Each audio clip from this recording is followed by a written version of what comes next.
Welcome to this week's episode of Humans in 5.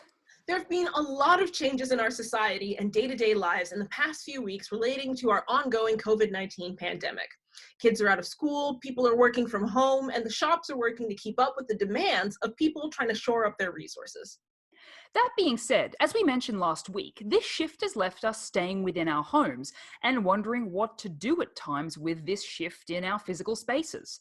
Instead of heading to the office or out to the shops, more and more of us are staying in place as we weather this transition. As we're getting to know our homes more intimately, many people are finding themselves tempted by the allure of their couches. You're at home, there's a lot going on. Why not settle in somewhere cozy for a while to bring a little extra comfort in these hard times?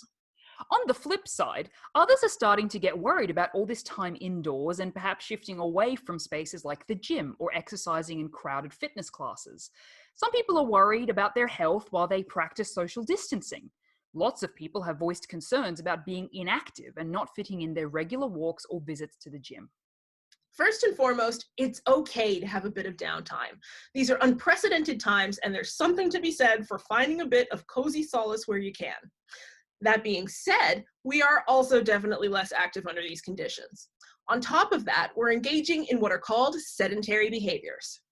Sedentary behaviors are often mixed in with ideas about physical inactivity. Are you not running around? Guess you're a sedentary person.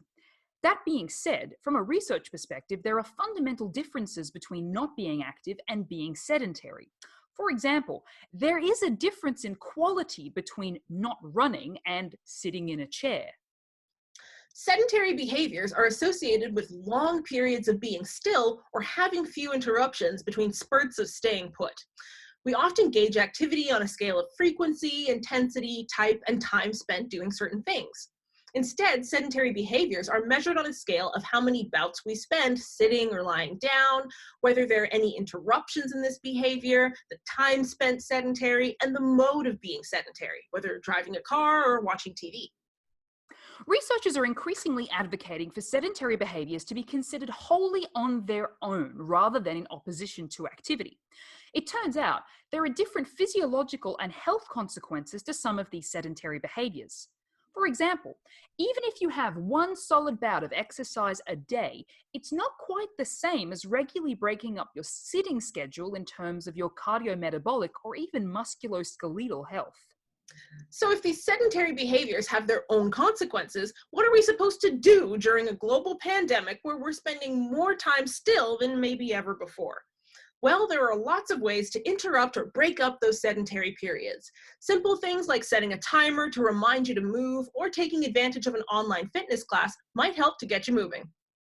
It doesn't have to be much. As we've said before, a little bit of vigorous cleaning can often be enough. Throw yourself a dance party and get into it just like us. We hope you find a way to enjoy shaking your tail feather, and we'll see you next time on Humans in 5. And don't forget to subscribe.